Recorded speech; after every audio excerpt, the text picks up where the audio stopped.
Soaring high above the clouds, with the power of the ether at your fingertips, you must save the wizarding world.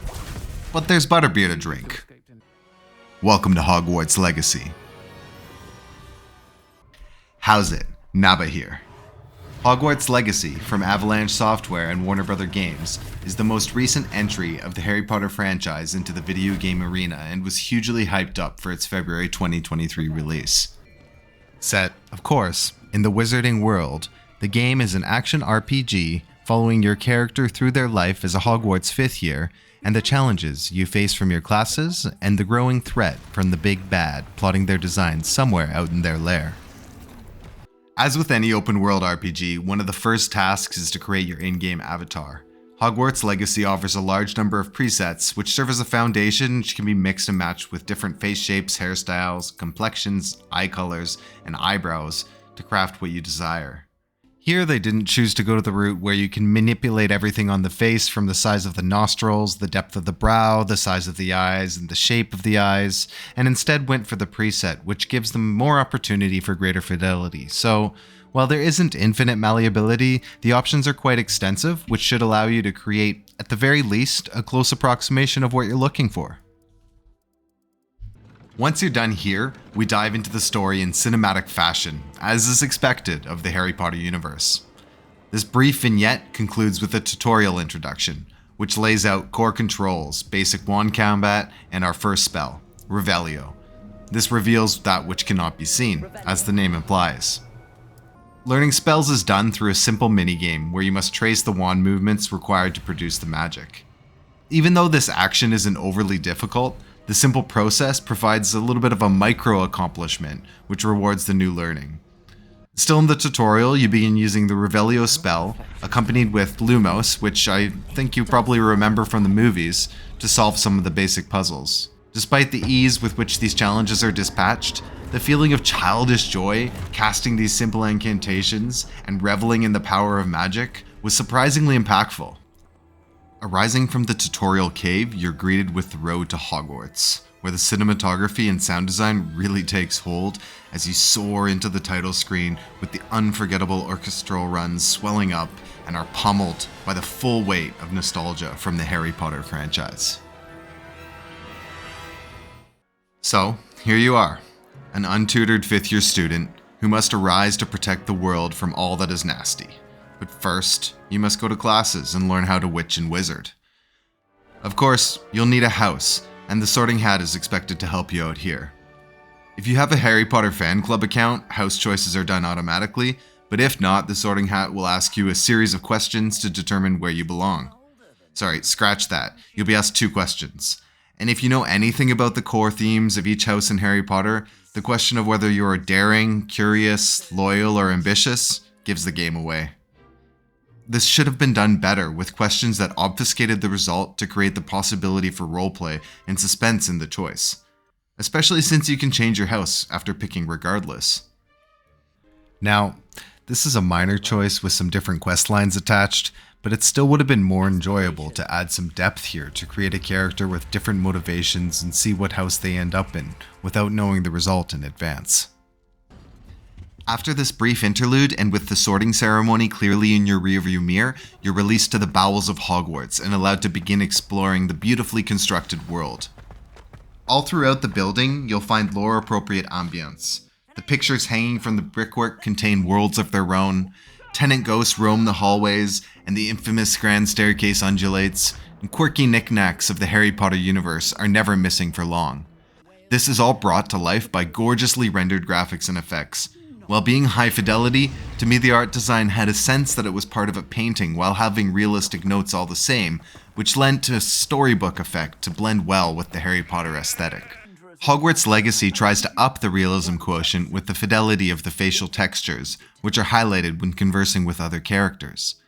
The uncanny valley is still an issue, with the faces being extremely detailed but holding a stiffness to them that creates a robotic effect if one looks too closely. But even with this issue and the inexpressive eyes, Hogwarts Legacy does a very good job in comparison to its peers. It is not only the faces that are impressive, as the environments in the game look absolutely fantastic, giving the feeling that you've really been transported to the Forbidden Forest, with centaurs and spiders lurking around the next corner, or that you are able to sneak away from Hogwarts for the weekend to revel in the toasty confines of a Hogsmeade eatery and enjoy some butterbeer with your friends, as the playful ditties familiar to the universe play along in the background. Running a bit late this morning, were we? The music really ties everything together, as the symphonic grandeur interspersed with lilting whimsical tunes was drawn directly from the source material with some additions and doesn't fail to hold up to the hugely atmospheric impact it had in the movies. And if you encounter a hostile creature, the visuals and sound effectively make the combat feel impactful, with blasts shooting from your wand accompanied by blistering cracks and bangs from your speakers, proving the power of the magical arts you're wielding. Naturally, in Hogwarts Legacy, your arsenal of spells plays an integral role in the majority of activities you undertake. They are grouped into different colors, with yellow aligning to state manipulation, polymorph allows you to transmogrify your foes, purple, physical manipulation, like Accio, which allows you to pull your enemies across the battlefield, red, which is attack-oriented, like Bombardo, hurling explosive power, and then you have light blue utility, light green crafting, and dark green, the unforgivable curses, also known as the ones that are the most fun.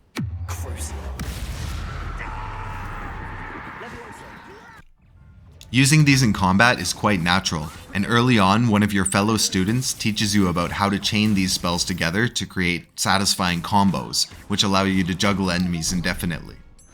The sheer power fantasy on display is immensely enjoyable, as you throw your foes across the room with a blast from your wand, then draw them back in, charitably give them a brief reprieve, employing a levitation spell, only to slam them back into the concrete with another flick of your wrist. Of course, it is unusual to be facing one enemy at a time where single target combos flow smoothly, so there is some challenge to the combat. Immediately before an attack hits you, you'll have a brief Peter Parker moment as your mind senses the incoming treachery, at which point you can deploy the Protego spell to deflect the attack. This gives you a brief moment to counter, but be warned that some of the attacks are unblockable and your character will need to fold into a roll to sidestep the incoming malice. On higher difficulties, this warning becomes even shorter, and there are moments in the game where just staying alive requires some quick dives and counters, but the difficulty never gets to the heights of a Souls-like or something like that. While the combat is quite satisfying to start, it does become less compelling the deeper you get into the game, as the flow is very similar throughout, only with beefier foes to fend off. The loot gets a little bit tiring as you take on a behemoth that you can no longer manipulate physically, meaning your combo ability is limited, and who has so much health that the attack, dodge, dodge, repeating cycle doesn't hold up for the minute or two it takes to get through the inflated health bar. To the game's credit though, these endurance fights aren't too common, and it is easy to take a break after a slog through the story and explore the beautifully designed world of Harry Potter, teeming with magnificent beasts and magical artifacts, but always couching itself in a veil of reality, moving us to imagine it as a distinctly possible creation despite the impossibility of it all. It is done well here, with the points of interest scattered around the environment which can and should be explored to boost up your stats, carrying capacity, or simply to explore and collect everything the game has to offer. The Merlin Trials are one of these points of interest, where a simple test has you doing things like blasting some stones with your wand that are a little tricky to find, or figuring out where this obviously misplaced boulder needs to be moved. And they lend a little puzzle solving to the gameplay, which you can feel good about completing, and more importantly, they give you extra bag slots to put all that equipment found in the chests scattered in the crypts and dungeons. Given the limited carrying capacity at the start of the game, it's almost mandatory to do a few of these unless you're comfortable with having to make decisions to destroy your loot frequently. There are also ancient magical hotspots which require you to find 3 different fonts of ancient magic in an area, sometimes with some light puzzle solving and enemies thrown in. Again, this is some minor entertainment and challenge which improves your character, allowing them more charges of ancient magic, which acts as an ultimate spell, ragdolling smaller enemies and at least dealing something better than chip damage to the more powerful foes. And if puzzles and trials aren't your thing, there's an opportunity to become an animal activist and search out creatures in need of rescuing, One of the main threats wandering the wizarding world are poachers who, like their muggle counterparts, are intent on hunting animals to use for their own enrichment. Thankfully, all of these locations don't have to be reached solely on foot because the world is vast. Early in the game, you will receive your broomstick and it quickly becomes your go-to mode of transportation as you explore the world with wind rushing past, darting around the sky as if chasing the snitch. The game that uses the snitch, though, Quidditch, unfortunately doesn't make an appearance here. That can be forgiven though, as it makes sense that it would be a very tall order to include a full game system with AI for the pleasures and the snitch, not to mention the players, while keeping this release within 2023. Of course, around the open world you're going to find items, and the game also adds in a crafting system, which is fun in its simplicity.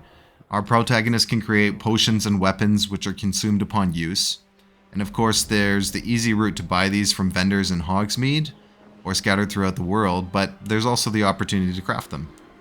Relatively early in the game, you're introduced to the Room of Requirement, which, as Hermione says, only appears when a person has real need of it, and is always equipped with the Seeker's needs.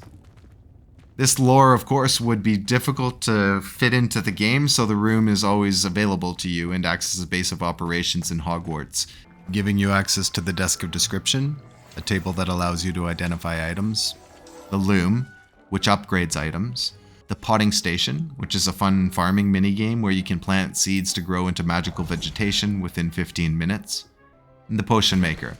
Guess what? It makes potions. I thought it was nice that the Potting Station has the token time attached to it, since it gives you a small feeling of accomplishment when you have to wait for your greenery to grow instead of having it instantly handed to you. You will also need to plan in advance, as the Potting Station allows you to grow ingredients which will be required by the Potion Maker. The last and probably the most entertaining function of the Room of Requirement is to house your vivarium, and as the name implies, this is where you'll be keeping those animals you were able to save from the poachers. After a few trips, this expansive vista of a room will be teeming with foreign wildlife ranging from the adorable mooncalves, necks longer than their bodies and eyes peering up at you as wide as saucers, to the regal hippogriffs, strutting around in full splendor. You can tend to these animals, feeding them and cleaning them, which will reward you with an ingredient like the puffskein fur or jobber knoll feathers. These in turn can be used back at the loom in the Room of Requirement, which is again a nice touch, just like the Potting Station and the Potion Maker, where you can use items from something that you've crafted to craft a new item. But these animals where you get the ingredients aren't only relegated to the vivarium, as some, like the hippogriff and thestral, can be found in the open world to be tamed and used as transportation. For me though, I found that the broom was a little bit more comfortable and allowed more agility, as the mounts were a little bit hard to manage and cumbersome to turn. And as all of this is going on in the background, you are progressing further in the game and completing quest flows and moving along in the usual RPG fashion, with you allocating skill points to talents in 5 different areas until the immensity of your power rivals the strongest wizards in the land. There are better and worse routes to take here, but I found that gaining a level didn't have such an impact, as the game is perfectly doable without the talents. And in fact, I found myself forgetting to level up for spans at a time and would end up dumping 5 or 7 talent points at once when I realized I'd been missing it. So it kind of goes to show that the game isn't overly difficult and these talent points are maybe just kind of tacked on. Regardless though, once you progress and get high enough level, you'll be able to take on the end boss. I won't go into the story here, but it felt very gamey and wasn't able to even approach the books or the movies. This of course is an unfair comparison, but the magical friendship of Harry, Ron, and Hermione and their chemistry is one of the hugely appealing aspects of the Harry Potter story. It's attempted through the introduction of your character to school life at Hogwarts, and some of these elements are charming at first and I got into it, but the superficiality kept them as window dressing and not really the main reason to be at the show. Some games, have been able to do this, and it is possible for these type of human relationships to be successfully accomplished in video games, but Hogwarts Legacy didn't really execute and more focused on the more tangible and easier to achieve feeling of being a magic user. Despite all this and the other minor complaints, Hogwarts Legacy is an above average game. Part of this comes from the benefit of already being in a vastly fleshed out world, but the team at Avalanche Software managed to successfully recreate the Harry Potter universe and make it fun to be present there. It seems very difficult to capture the atmosphere of film or print when translating to video games, as we've seen with so many poorly made ports, and the practice seems to be old as time, starting all the way back in 1982 with E.T. for the Atari. Hogwarts Legacy knew its source material, it stuck to it, and it was able to excel in those confines, creating an enjoyable experience which successfully allows the player to revel in the fantasy and feeling of being a wizard.